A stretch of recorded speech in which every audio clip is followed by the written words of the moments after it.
I was just a kid that was always outside. I was fishing every minute that I could during the spring, summer. I hunted coos deer down in Mexico about 4 years ago. That was outstanding. I mean, one of my favorite hunts of all time.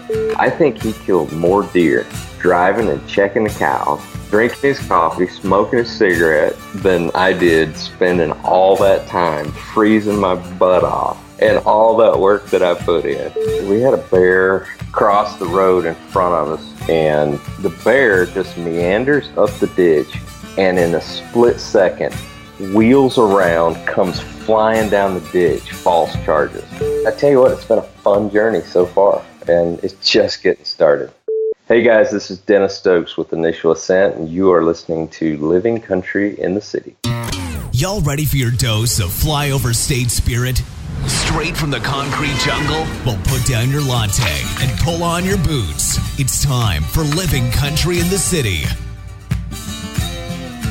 Hey y'all, welcome to episode 75 of Living Country in the City. Living Country in the City is brought to you in part by the Go Wild app. Y'all, Go Wild is so much more than just another social media app. They've really done a fantastic job of creating a community of like-minded individuals who love hunting and fishing in the outdoors. As I'm sure most of y'all know, a lot of platforms out there have a lot of policies that make it really difficult to post your favorite hunting photos, whether that's very vague rules about posting photos of a graphic nature, or whether that's bans on showing any pictures of a firearm, or oftentimes, like I've encountered recently, even a compound bow. Well, that's something you will not run into on the Go Wild platform. Go Wild is a place where your love of the outdoors will be celebrated, not just barely tolerated. The Go Wild app also has some really cool features, my favorite of which is really their trophy scoring system, which hopefully someday I'll get to actually use. But what's really cool about it is you go in to log your trophy, and typically, people look at, okay, how big was the animal, or what size rack did it have on its head? Well, Go Wild takes into account so much more than that. In their scoring system, you go in and you log whether it was on public or private land, the type of weapon you used, whether it was a rifle, a muzzleloader, or a compound bow. You log how far away you were when you took the shot and all the different conditions that are associated with the hunt. And it takes all those into account and gives your overall hunt a score, not just scoring the size of the antlers on the animal you just harvested. So someone that took maybe a little bit smaller of a buck on public land with a bow might actually end up getting a higher score than somebody that took a private land buck with a rifle. And I've got to tell y'all about the giveaways that Go Wild does. I'll tell y'all what, these are not your cheap little tchotchkes that you get in so many of these social media giveaways. Every single week, Go Wild is giving away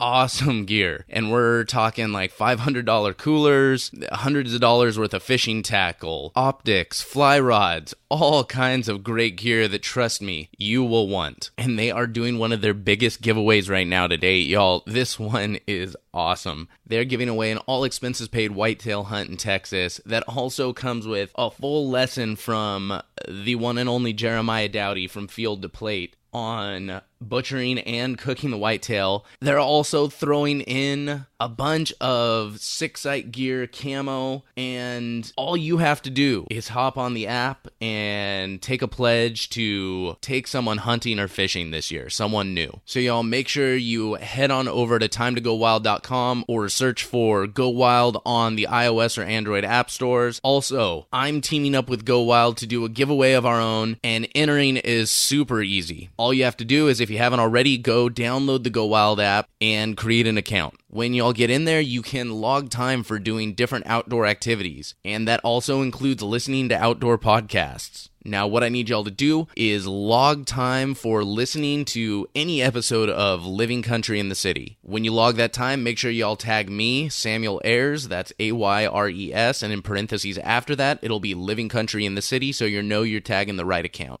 Every single person that logs time listening to Living Country in the City and tags me by July 14th will get a free limited edition Living Country in the City decal that you can only get through this giveaway. Additionally, for every week that you log time, you'll get an entry for the grand prize, which will be a couple of Living Country in the City hats and $100 worth of your choice of Go Wild gear. Y'all can find the entry instructions and all the official rules at livingcountryinthecity.com/Go Wild giveaway. So y'all make sure you head on over, download the Go Wild app, start logging your time for listening to Living Country in the City, and also make sure you check out that whitetail hunt giveaway with From Field to Plate and Six Sight gear. You will not want to miss out on either of those, y'all. Also, I have to say a huge thank you to Sawyer Products for their continual support and sponsorship of the podcast. I would not be able to continually put out this podcast if it wasn't for their support. Y'all make sure you check them out at Sawyer.com.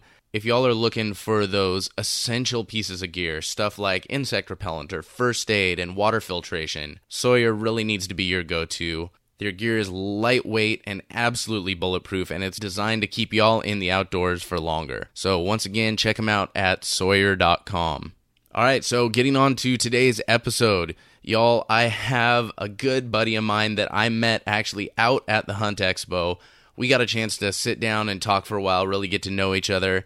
And he is also a bison supporter on my Patreon page, Mr. Dennis Stokes of Initial Ascent. He's a great guy, and we sit down and have a good time talking a little bit about hunting. So hope you all enjoy this episode. So how are you, man? I'm good, man. Yeah, just been hard at it lately. Yeah? So you're just now back, huh? Last week was my first... Last week? Yeah, last Monday was my first week back. I got back on, I think, Saturday. Took, Sunday to just kind of unpack the car and relax a little bit and just get back to some modicum of sanity before starting back in the office. And so that, right. It's been a struggle, to say the least. It's been quite a struggle, so... and going on a road trip like you did, I mean, you got to see so much country. Dude, so what was 6,000 miles I put on that rental truck. 6,000 miles in 3 weeks. That's awesome. I mean, just stupid. Out of 22 nights, I spent 9 in a bed, like crashing at a friend's place. All the rest were... One of those nights was in a tent. All the rest were in the back of that pickup truck. Right. Like that. Oh. Like that was home. Like, you get to a certain point, and it's like that becomes the new normal. And yeah. I got back to my apartment. I'm like, what is this crap? I'm like, yeah, and you had the dogs with you, right? Oh yeah. Oh, that's awesome. Yeah. It kind of it added some limitations on some of the stuff I could do, and like what I was like, where I was willing to go hike and stuff like that. But honestly, like this trip was so like hit it and quit it that it really didn't affect me all that much. I was just in one spot, onto the next, onto the next, onto the next. It wasn't really meant to be like a super deep dive anywhere in particular. So right, it's fun, man. Though, like that was just it was nuts. Oh, I was so jealous, man, following you the whole way, and that was a great idea. When did you come up with that? About 2 weeks before I left. That's great. Oh, it was nuts. Oh, so what was your favorite? Oh, Glacier, without a doubt. I mean, there's just no comparison to Glacier National Park. And I mean, Crater Lake was incredible, but there's just so much to Glacier. It's enormous, and there's just so much to see in such variety.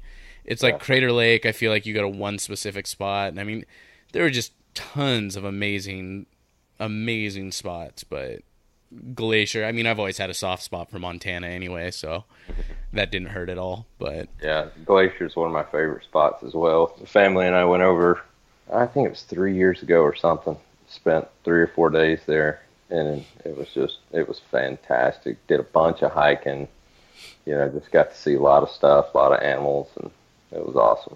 Oh yeah, I was hoping to see some grizzlies on this trip, but you didn't see any? Nothing. I saw the rear end of one bear on my drive into Glacier. I don't know, it looked a little small to be a grizzly, so I think it was just a black bear, but yeah, it was like I was going up the trail to where I was going to camp. It was just almost midnight, and I just caught the tail end of a bear going into the brush with my headlights.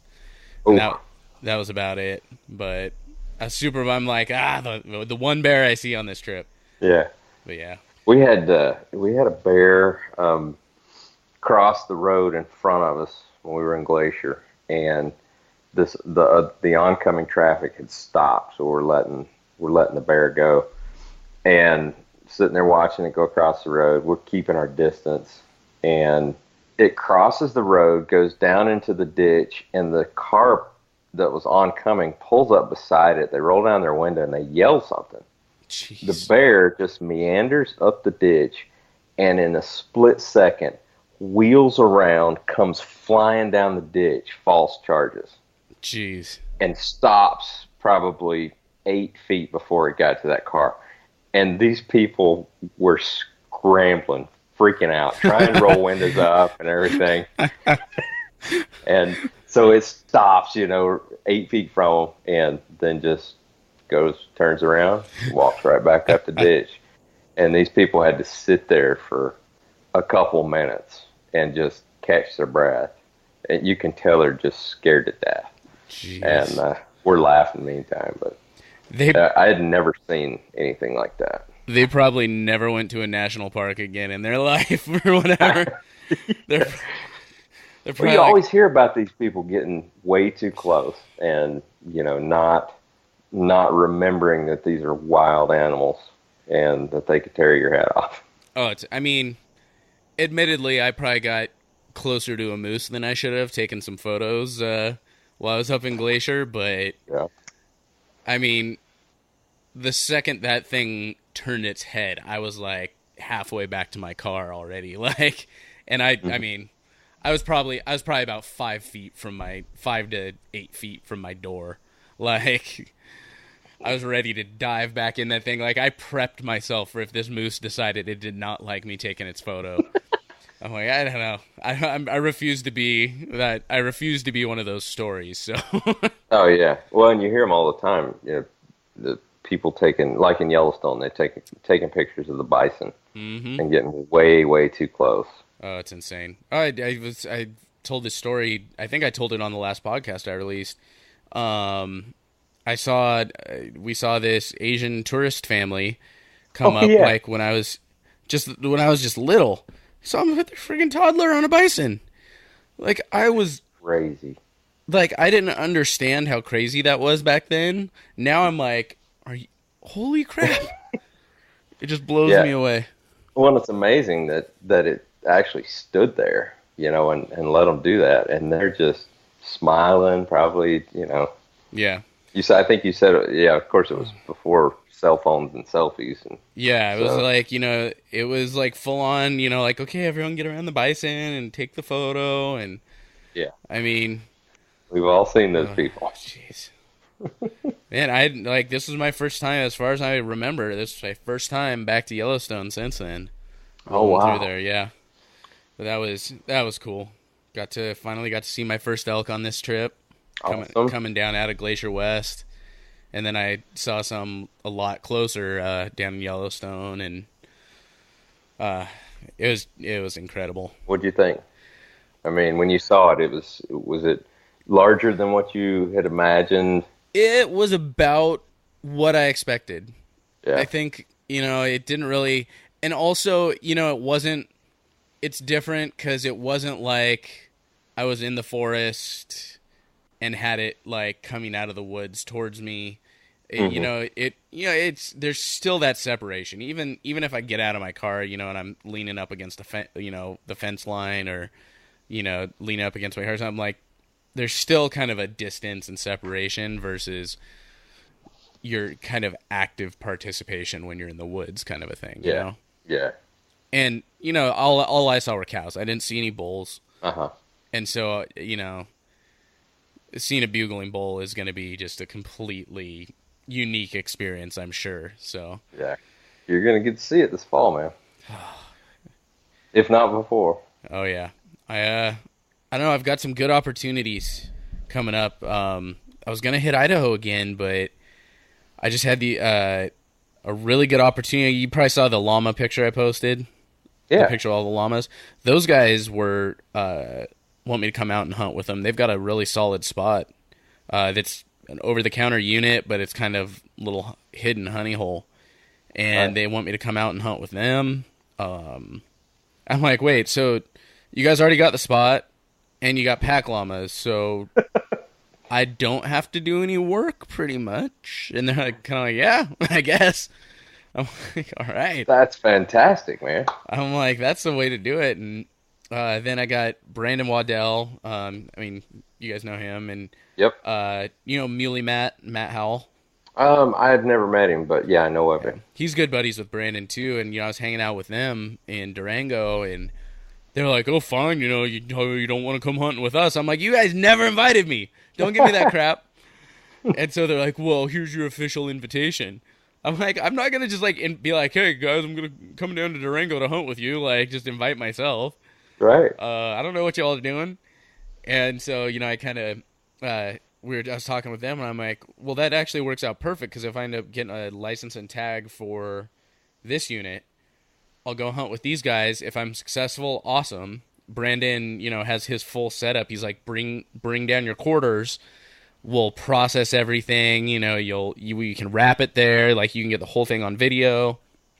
So there's that. If I'm not successful, I can come down and hunt with them for a while and, see what that turns up. So it gives me 2 solid opportunities with, different locations with awesome guys to go hunt. Yeah. So, see how that works out. I gotta figure that out, though.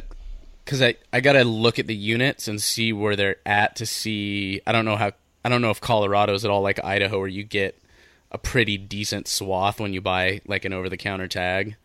You get a few units. I'm not sure. I've hunted Colorado once, and that was a couple years back, and it was actually it was a landowner type deal. Basically, it was just landowner access. We could get access to a bunch of public ground through this landowner. We actually stayed on his place. And with that, I bought an elk tag. It was just over the counter. Yeah. But it was just for that one unit. So I don't know if they're spread out across, and it wasn't archery either. So I don't know. I'll have to take a look. I just, it's like, I'm pretty much waiting on the California draw. I think that's my last elk tag I got in the hat, which, I mean, I'm not even sure why I'm waiting. I put in for Thule elk. It's just, the likelihood is stupid, but You got to put in. Yeah, I mean, can't get drawn if you don't put your name in the hat. So that's right. Now, Arizona, did you put in for anything there today or before today? I put in for elk and aoudad, and then I think I just put in for elk and aoudad because I have that over-the-counter archery tag, the late season archery tag that's good like December, January, and August. Deer tag? Yeah. So any legal deer, and so I do that. So I'm like, there's other places I'd rather go hunt muleys, like if I'm gonna put in, and so and they're just not really my thing anyway. Like I enjoyed, like I said, I'll chase anything, but I'm focusing on elk. But I did draw the aoudad in New Mexico. Oh, great. Yeah, I don't know what I was thinking. I didn't put in for aoudad in Arizona. Antelope. I was like, I put in for something else. What was it? I put in for antelope and elk in Arizona. Okay. And, I mean, I just put in for units that I pretty much knew I'd be getting points for. But right. I've got some buddies out there that have a decent amount of points, and they were talking about, I think I've got 2 points. They were talking about like, hey, you should do a group application with us. We're going to put in for like some cow tags, and just go have a good cow hunt and fill the freezer and then not have to stress about the season. But they were talking about that for not this year, but next year. Sure. So I might end up, depending on what next year's looking like, that'd be just a fun, like, kickback, no stress hunt. They've got enough points for it to get a cow tag in a really solid unit. Mm-hmm. So, we'll see. And for me, it's like, okay, whatever. I put in, I got a full freezer for 2 points. Not a bad. it's not exactly difficult to build those back up. So Yeah. Oh, you bet. What's the story on the Coos deer over the counter archery? so it's that same tag. That's the same tag? Yeah, it's mule deer or Coos deer. It's Okay. just Arizona, even with the draw. So even if you were to like draw a tag, you can still only take one deer a year in Arizona, Okay. if I remember correctly. So like if you're doing that over the counter archery and you take a deer in January, but then you draw a tag, you can't use that tag. I see. I think that's how it works. I'm 90% sure. But yeah, so that year you just put in for a point or whatever. But Yeah. and I don't know if that's a non-resident thing or if the same applies to residents. I think the same applies to residents too. Okay. But yeah, so that's Coos deer or mule deer. Yeah, I'm thinking hard about going down there, December or January. Ever since, I hunted Coos deer down in Mexico about 4 years ago. That was outstanding. I mean, one of my favorite hunts of all time. And then I listened to, I think it was your podcast with Jay Scott, Yeah. and you guys talking about that particular tag in Arizona. So that's something I'm definitely going to do.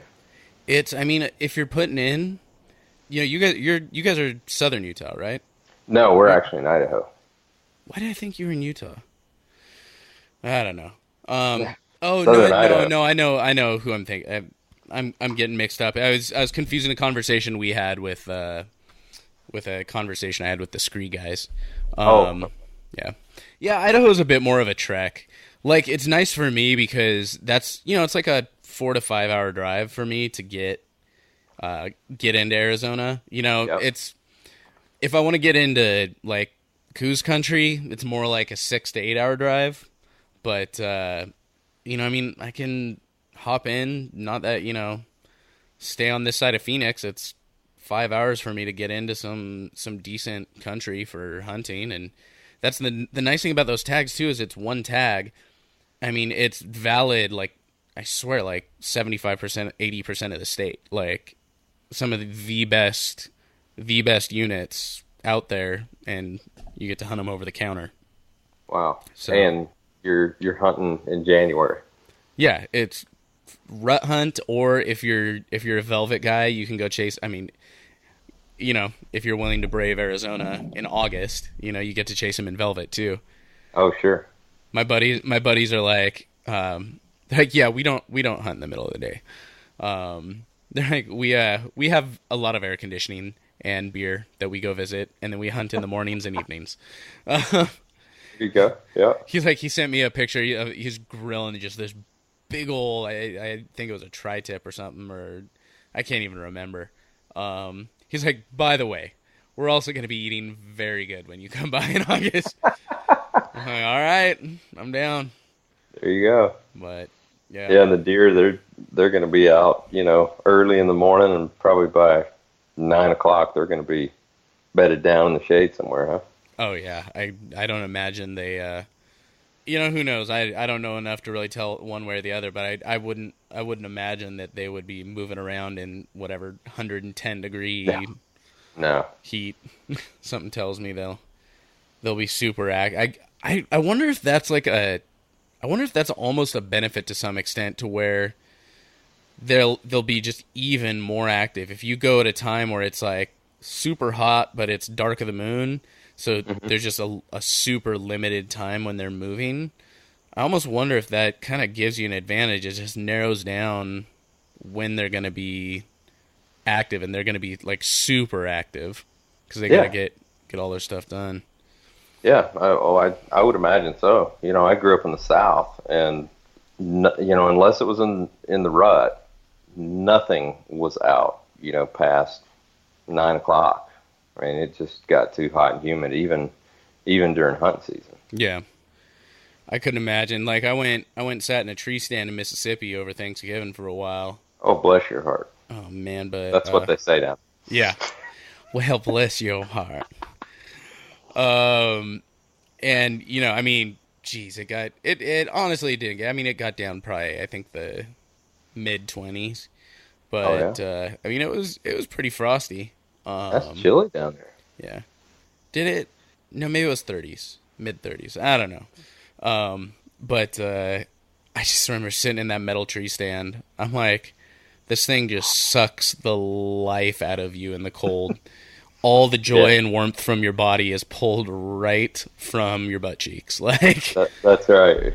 and then but I could not imagine trying to sit out there in like just the humid southern like It's a challenge. mosquitoes and oh gosh. Yeah, No, thank you. It's a challenge. It's a whole different way of hunting, and and technology. You know how far technology's come. In mountain hunting. Yeah. It's the same way down there. Technology's come so far in tree stand hunting. I mean, they wear some clothes. they're wrapping up in big, body bag type things. Yeah, I've seen those. They're like almost like giant like sleeping bag snuggie things, like the bodysuits. Right. I'd probably fall asleep. Oh geez. I've talked about this before with some folks, like it is a skill to sit in a tree stand. Like, say what you will about, some people I know talk a lot of crap about like whatever, sitting over a food plot or a feeder or whatever it is. But like it takes it's a skill to sit in a tree stand like that, not move, but still stay focused the entire time. Yeah, it's a mental challenge. It really is. Hunting, out west, obviously that has, its mental challenges as well as physical challenges. But there's a big mental challenge sitting in a tree stand for, well, if you hunt during the rut, you could be there. I mean, you're going to be there all day. Oh, totally. I remember sitting. It was we would do mostly mornings and evenings. I don't know when they rut.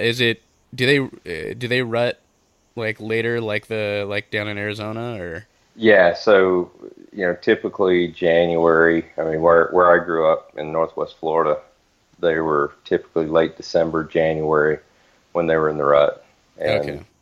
Yeah, and you could sit all day, sun up, sundown. So this was probably a little bit pre-rut then, I suppose. This would have been, it would have been Thanksgiving when I was up there. So they were definitely chasing them, and there was a lot of scrapes and all that stuff. So yeah, I saw a really good buck. I only saw one buck the entire time I was there, but this was been shooting for a year at that point, and I didn't have a rangefinder even, and so I was estimating range, and it was probably about 50 yards away, 50, 60 yards away, and that was just well beyond a range I was comfortable shooting at the time. And he just stopped for a second, and I just remember thinking to myself, I'm like, oh man, if I'm coming back here every morning until he comes back.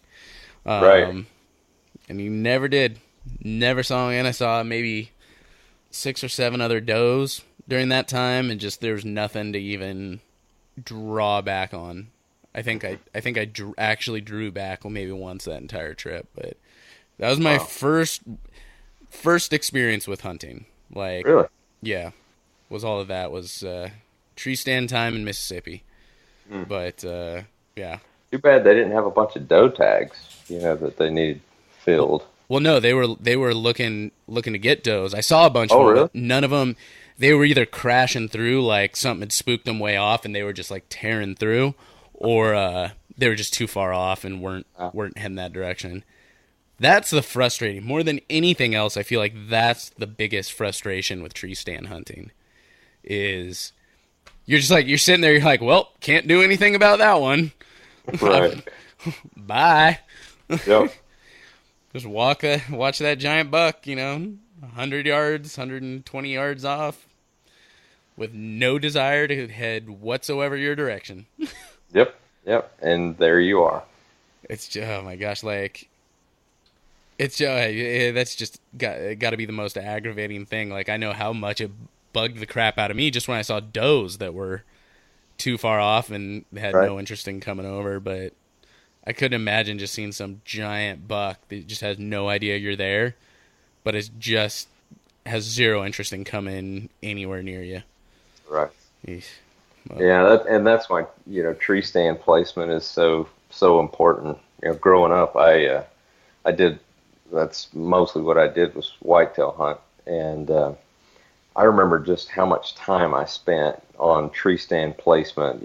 Prevailing winds, and how far off of the trail to get, and that was back before trail cams and that sort of thing. yeah. And I'm starting to date myself now, but yeah, that was back before trail cams, or we couldn't afford trail cams, so it was just you try to figure it out, and so it was quite the challenge, and we'd have multiple stands, up all over the place, or I remember I went a couple years where I was just taking a climber in, and setting a climber up. That was that was interesting, but a lot of hunting before school, a lot of hunting after school type thing. Oh yeah. So I'm pretty much going to put all of this in the podcast because it's just too good. Hey. I'm pretty much just going to say, we already started this podcast. That's fine, man. So there we go. It'll be a bit of a unique start. But yeah, since we're getting into it, I mean, you've heard a few of the episodes, so I always like to start just a little background on yourself, where you grew up, how you got started in the outdoors and hunting, all of this.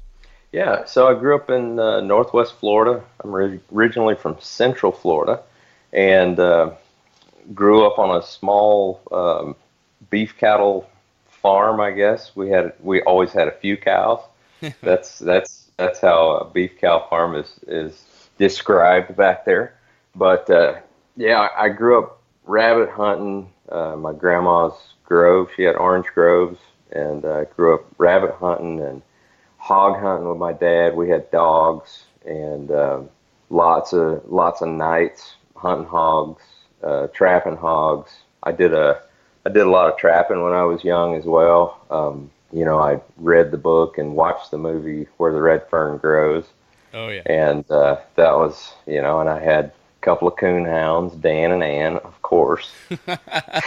Of course. Yeah.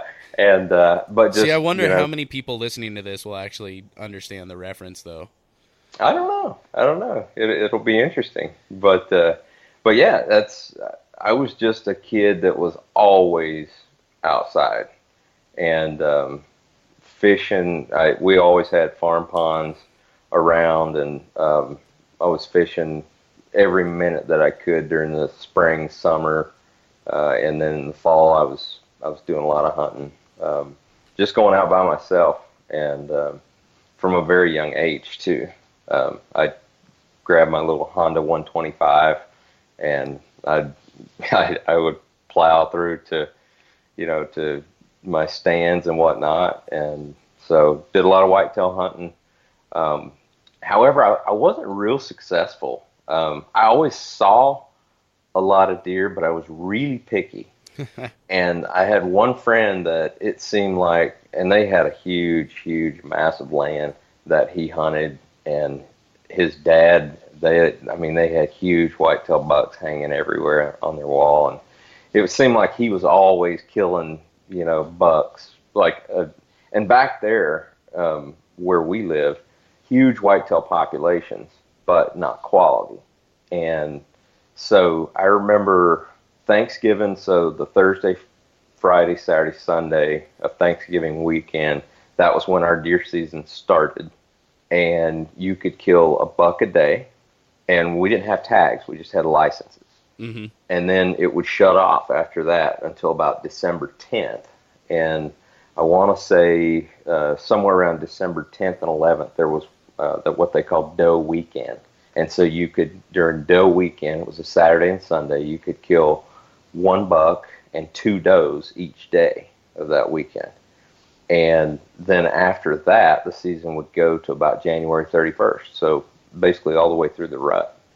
So you could have tons and tons of meat in your freezer. And I worked so hard as a kid, and my dad, the old rancher, you know, I think he killed more deer driving and checking the cows, drinking his coffee, smoking his cigarette in the pickup truck than I did spending all that time freezing my butt off and all that work that I put in. I'll never forget one morning. It was really cold. Now, Florida standards, you know, it was like 25 degrees. It was really, really cold. And I had spent probably 6 hours in a tree stand that morning. And I come home, and my dad, he's sitting out there on the porch, 25 degrees, drinking his coffee. And this is not standard for him because he is usually, you know, pretty cold-natured. He just kind of points over there to the back of the pickup truck.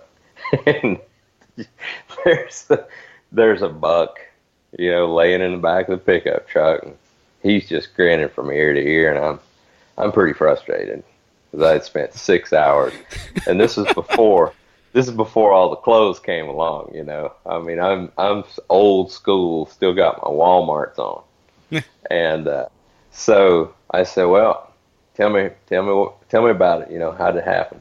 He said, well, son, he said, I was down checking the cows, and the little buck just was standing out there. And he said, so I put down my coffee, and I rolled down my window. I got my rifle out the window, and I just popped him. And I rolled my window back up, started drinking my coffee again, went on checking my cows. And he said, half hour later, I came back, loaded the buck in my truck, and I came home. So that was one of several times that this happened. So it was yeah. So anyway, so moving on, I went to college and actually came out here to Idaho in 2000 and hunted for a couple years.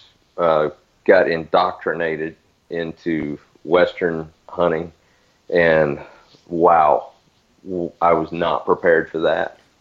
It was an eye-opening experience, to say the least. And then my wife actually we got pregnant with twins a couple years after we moved out here, and I set aside hunting for probably 7 years. Oh wow! Yeah, that was tough, but just had to. I had to concentrate on my career and spending time, you know, helping my wife. We're out here in Idaho without any family, and so it was just she and I, and so it was all hands on deck. Her hands in my hands. Disappearing for 10, 15 days at a time, just isn't gonna fly. It didn't work, man. So when the kids were about 7 or 8, we were watching a show. I think it was Ted Nugent, actually, and Uncle Ted. Yeah, and my kids just really got into watching it, and my son, he wanted to kind of be like him. He wanted to pick up a bow, and so I said, all right, you know, that could be cool. And so, and I wasn't back into hunting yet. So had you bow hunted prior to this, or was it just strictly rifle? Yeah, I bow hunted when I was in high school. Okay. Yeah. And and some in college as well. So and back there, you know, we didn't have any. I rifle hunted with a 30-30 Winchester. Yeah. We didn't. It was all close range type stuff. So, but yeah, basically my kids got me back into hunting, and we went to the Expo in Salt Lake, and my son wanted to go there to meet Ted Nugent. And so we did. We took off on a Saturday and went to Salt Lake and got to meet Uncle Ted. And well, it's, you know, and I got back into it. And so how long ago was this again? Oh gosh, I think my son was 8 or 9 when that happened. So, and he's he's going on 16 now. So not too awful long ago. Well, I mean, just this last bit, you've still been hunting longer than I have my entire life. So, Yeah. But, it's one of those things that, once a hunter, always a hunter. You can pick it right back up. But, it was just a time in my life where I had to do it. I really didn't have a choice, and just kind of chose to spend the time raising kids and, working on a career and all that stuff. And you got to focus on the family when you need to. Yeah, absolutely. But now I'm back, and I won't ever leave. So. All right, let's pause right there. Hear a quick word from one of my partners. All right, y'all, we all know there's folks out there who are successful year after year rocking a set of bargain bin Walmart camo. However, a full layering system of premium hunting clothes can make a huge impact on your comfort level when you're spending time deep in the backcountry, and can really be the difference between going longer and harder or just going home. Now, I don't know about y'all, but I personally can't afford to drop $3,000 or even more on a full set of premium hunting gear. Now, that's why I'm excited to tell y'all about Scree Gear. Not only is Scree as capable and durable as any of the other premium lines out there, it also comes in at a price point that won't leave you too broke to put in for tags. Scree's patterns use the science behind perception and fractal concealment and have been designed by one of the foremost concealment experts out there. He's designed for militaries, law enforcement, and special forces in the US and around the world. Not only are their patterns incredibly versatile for any sort of terrain, but their layering systems allow you to pack a minimal amount of gear for maximum effect. So whether you're side-hilling across rocky debris in the baking desert sun or crawling over snow-covered deadfall high up in the frozen Rockies, Scree's versatile layering system has you covered. Literally. And if that's not enough, for that added layer of confidence, Scree offers an outfitter and military discount, a limited lifetime warranty on all their gear, and free returns on new gear until you find the perfect fit. Even better, you can get 10% off all orders from the Scree store by using code COUNTRY10. Check out that Scree discount along with discounts from other awesome outdoor companies by visiting my partners page at livingcountryinthecity.com/partners. So, we met in a kind of a funny way, I guess. I guess you had, I can't remember. I think you guys may have started following me or something, and you're really active on my profile, I remember. And I remember looking at the logo and thinking to myself, I'm like, that's kind of a cool logo.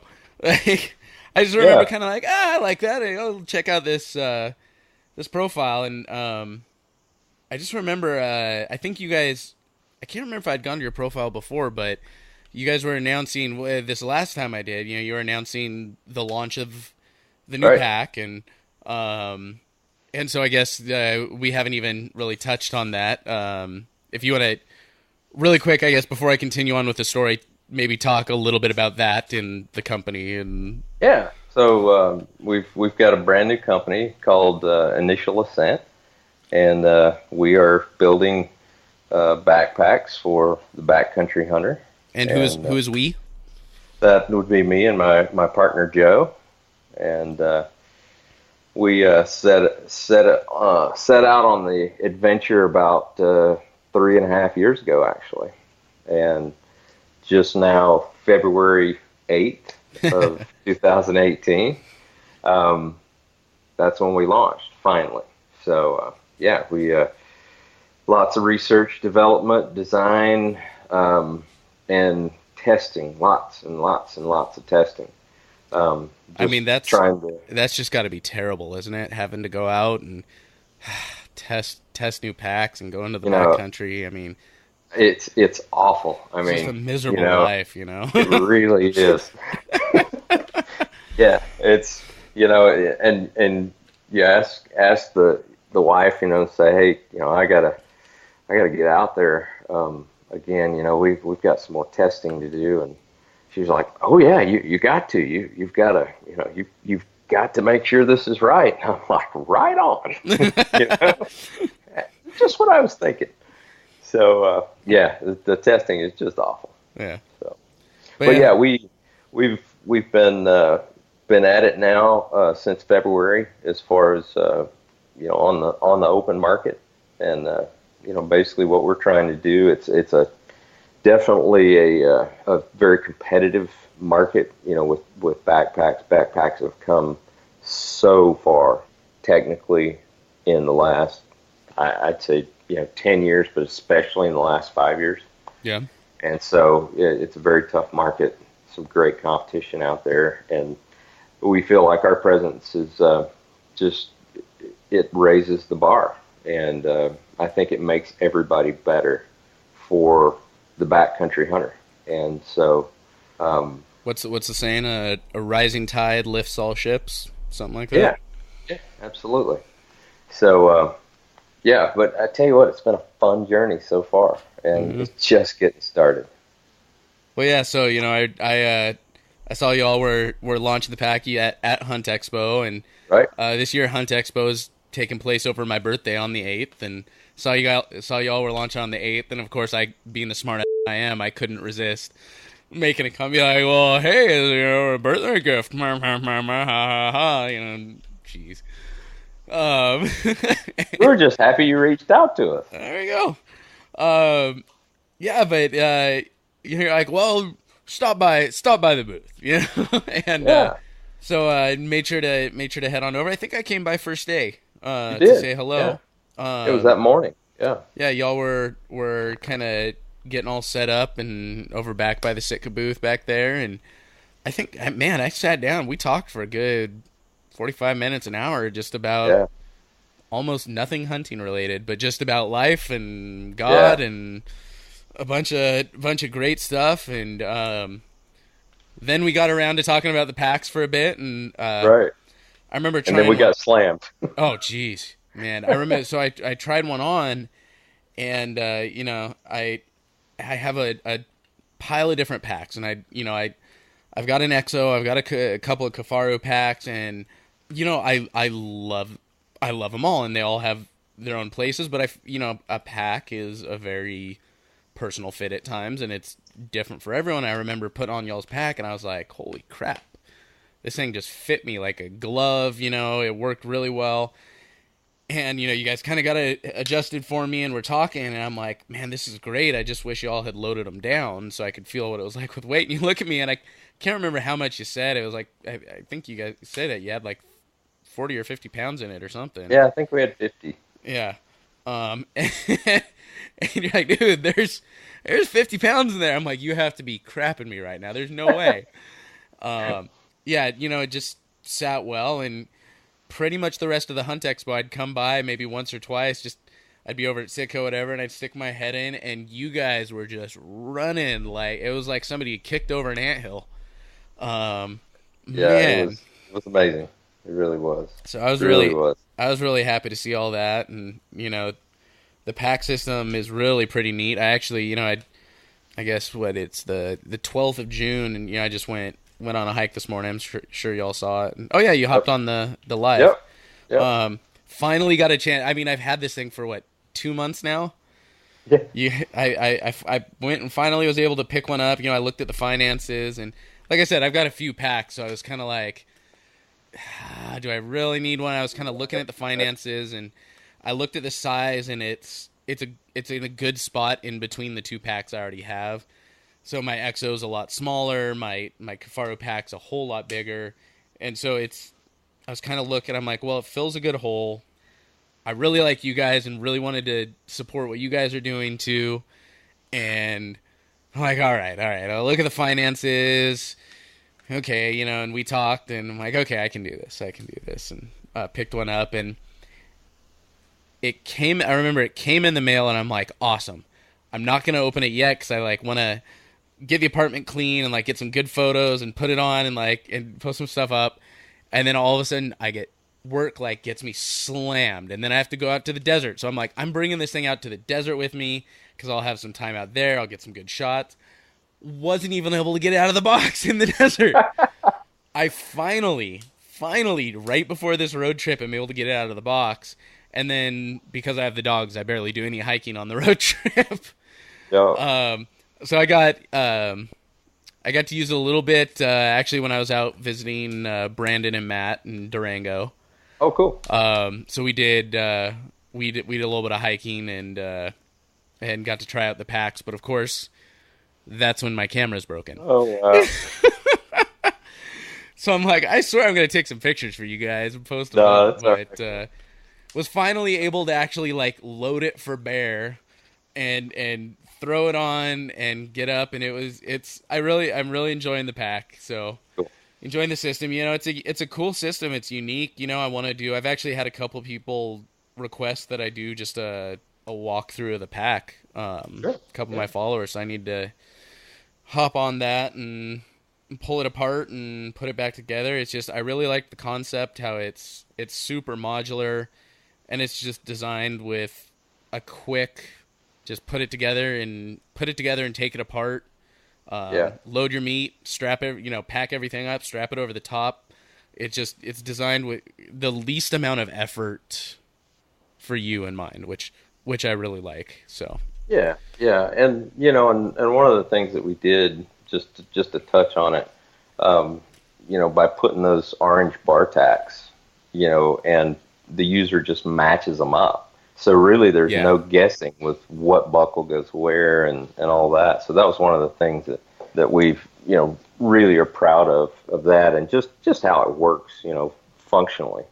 So I'm yeah, definitely kind of. It's one of those weird things though. It's like you get the new pack and it's different than what you've got before, and right. so you've kind of got to rethink your whole organization scheme Hmm. with stuff where Yep. it's like, okay, I don't have these types of pockets, but I do have these ones, but they're in a different spot. This one's more accessible, this one's less accessible. So I've got to think about, okay, I can rearrange this, and okay, this one's this size when my front pocket was this size before, and Yeah, it's yeah, like it's weird. It's like it's so much more difficult than you think about after you've been doing the exact same thing for a full year. right. It's just it's a trip. I'm still trying to figure out exactly, okay, like on the side pockets. I'm like, because you've got like the full length one, and then there's Right. like the half length one, but then it's like a double pocket, and so I'm like, okay, I gotta figure this out. Which one? Where does the bugle tube go? Where does the tripod? Where's the walking sticks? So it's definitely that's where I'm at in the experiment right now, Yeah, figuring no, all that's that good great. stuff out, and it's good. It also, I think, makes you reevaluate everything you're taking out into the backcountry, like especially Yeah. idiots who take like giant 80-pound packs. I don't know who would do that, but on their on their first elk hunt by uh, themselves. I don't know. That's I okay. don't know who would do That's that. okay. You know what? You are learning a lot, man. And like the last podcast you had, some great advice on there, for sure for you and for all guys, that are just getting started. So that was a good one. It's this last one is decimating all other podcasts that I've put out. Like it is destroying it. And I've been getting like message after message and text message being like, "Holy crap! I just about crapped my pants listening to this one. I was laughing so hard." And da da da. I I know mean, I almost ran off the road a couple of times. jeez, it got to the point where I'm like, I guess I just gotta roll with this one. Right. Oh, it is what it is. Oh, it was a fun one, man. We had a good time. I was dying. I remember Aaron afterwards. He looks at me. He's like, "Well, that would have been a good one for our audience. I don't know what the hell your audience is gonna do, but we'll find out." Oh, funny. Man. I mean, and You I would say a lot of it was just us BSing around, but there was some good stuff in there for sure, and just especially towards the end, like he said he had to Donnie Vincent it a little bit, but yeah. Yeah.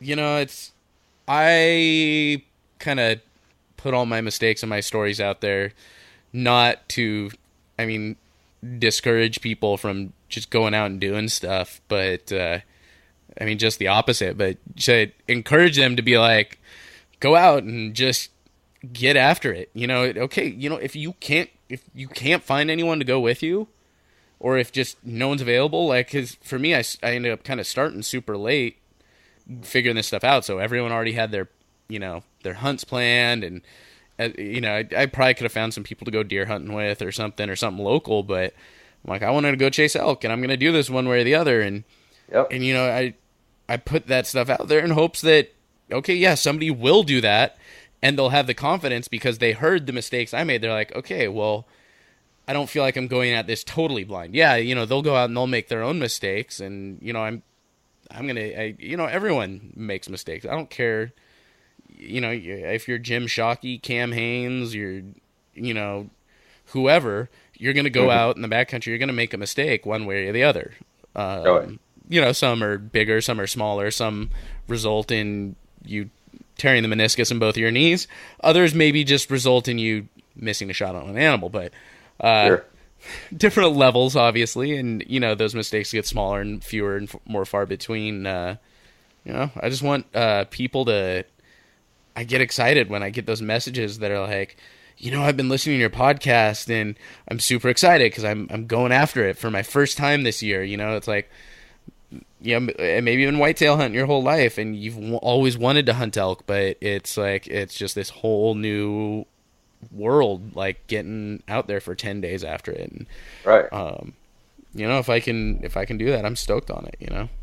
Yeah. And, you know, it's like you did, and we all still do. I mean, we try to gather in this information age, we try to gather as much information as we can about whatever given subject we're after or whatever goal we're trying to accomplish.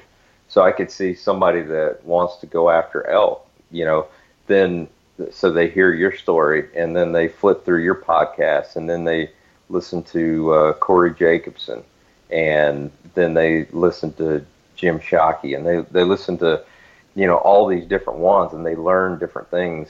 If they want to learn how to call elk, they listen to Corey and Jason and you. That was awesome. I thought for a beginner, you know, wow, how much better can it get than that? I think I reposted that one. That really just putting myself in a beginner's shoes. That was really awesome. And you don't hear that out there. Yeah. I mean, I've said it a million times before. You know, we're dudes. We like to feel like we know what we're doing. You know, we're in charge. We got this handled. And so a lot of the time it's tough for us to ask questions. And, I mean, I know I'm going to make an idiot of myself out there, so I might as well step it up a notch and play the fool when I need to and be the one to ask those questions so somebody else doesn't have to, you know. There are no stupid questions, right? Yeah, I mean, the only stupid ones are the ones that don't get asked. But it's like, you know, it's some guy may go out and just never ask that question because he's too prideful or too embarrassed or whatever it is, and it could be something that could make a huge difference in his hunt, in his trip, and, you know, keeping him safe, whatever that is. And so, you know what, if I sound a little bit dumb because I ask, you know, which direction a diaphragm call goes in, or, you know, does the rubber side go up or down, you know, right? And some dude like that helps him learn to call, then I'm more than stoked to take the brunt of looking like an idiot. Yeah. You know, whatever it is. It's fun, man. So what do you got on the plate this year? Oh man, we've got you know, I last year I was fortunate enough to draw a pretty good bull tag here in Idaho, and you know, with work and everything, I'm not venturing out of state a ton. I did go to Wyoming last year and killed a nice antelope buck. I actually killed my first bull with my bow this last year. I was just looking at that picture. Man, that was so awesome. So so I plan on going back and doing that again. It'll be a over-the-counter tag because I can't draw again in Idaho this year.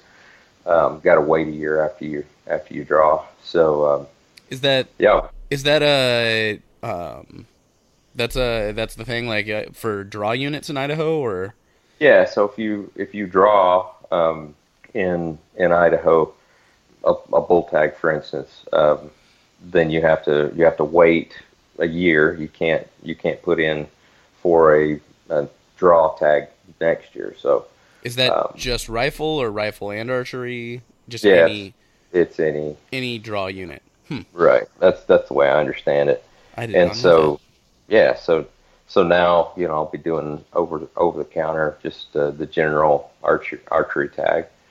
that. I mean, So, there's so much opportunity in Idaho for over the counter. It's just stupid. It really is. yeah, you just got to do homework and get out there and get it done.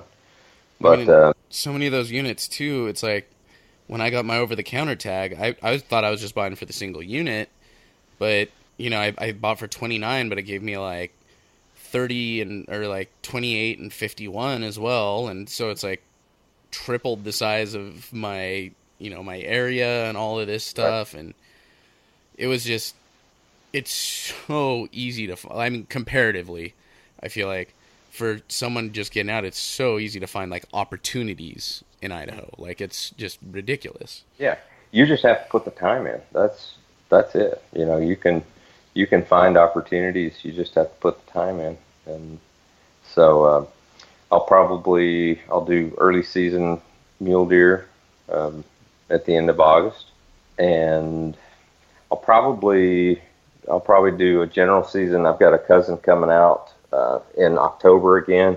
He's from Florida, and he actually we went this last year, and he harvested his first mule deer in Idaho, so that was really cool. So he's going to come out, and we're going to do that again. So and then I'll hunt with my son a little bit as well as soon as football season's over with. So what's he like? What's he like to chase? He loves deer. He hasn't gotten an opportunity with elk yet, but yeah, he loves deer, loves antelope, and he's got a really good eye on him. He doesn't have a ton of experience yet, but I mean we've been out a lot together, and he's got a really good eye. He likes to spot animals before I do. So nice. So what's the next? What should we be looking out for with Initial Ascent as well? So here at the end of the month, they're having what's called the Great Northwest Outdoor Expo, and that's coming to Nampa here, just right down the road. It's going to be at the Idaho Center, the 29th through the 1st, and it's the first annual here, but apparently this is something that has happened a lot in the South and the Midwest. It's actually put on by Ducks Unlimited. Okay. So it's going to be a really, really big expo that I think it's set for companies to showcase their gear for the upcoming hunting season. So, and they'll have dog training, they'll have dog competitions, they're going to have an elk calling contest. Corey Jacobson's going to be there. Jules McQueen is coming in to be a judge, and she's actually going to do a couple of seminars. And so there'll be a lot of folks there. It sounds like we're going to be there, and so that's kind of our last big expo before hunting season, and we're going to have some new products we're going to be testing this scouting season, as far as summer scouting season, and then of course this fall to release early 2019. There we go. I know we talked a little bit about this at the expo. Any eye on some patterns coming out? Should we? Yeah, we've got an eye on a couple of patterns actually, and yeah, we just it's coming together, we'll say. So yeah, we're probably going to venture into the camo world a little bit. Nice. Well, I always you listen to the podcast, so you know how I always like to end, and always like to finish it up. Somebody comes up to you and says, hey, I really want to get into hunting, and maybe there's someone from the city, they just don't have access, or they haven't been raised in it, or maybe they're just any new hunter, and I'm feeling intimidated by this whole thing. What advice, what words of wisdom would you have to give to this new hunter? What I'm going to tell them is, hey, you need to come with me. I'm gonna introduce you to it. But I'm probably gonna start them small, and maybe not even start small, but just I'm gonna start where the success rate could possibly be very high. What? Not an over-the-counter archery elk hunt? Probably won't start them there. That will be on down the line, but probably won't start them there. Something that's just, really easy, where they're going to see a lot of animals, something that is just going to get them hooked. That's probably how I'm going to start them. Hog, antelope. Mule deer, general season mule deer is really good. I probably wouldn't start them out with a bow unless they have an interest in bow hunting, and then hey, we can take them that route. But something where they're going to have a lot of opportunities to see a lot of animals, and and to possibly harvest one. But I'm definitely going to tell them from the get-go, be ready to fail.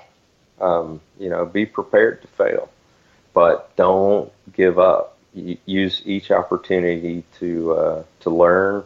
I was listening to a podcast the other day, and they were talking about a similar thing, and they were talking about mental toughness, and basically when you on a hunt, when you get to, or in life, when you get to a situation to where you have two choices to make, take the harder one, because that's always going to be the more rewarding.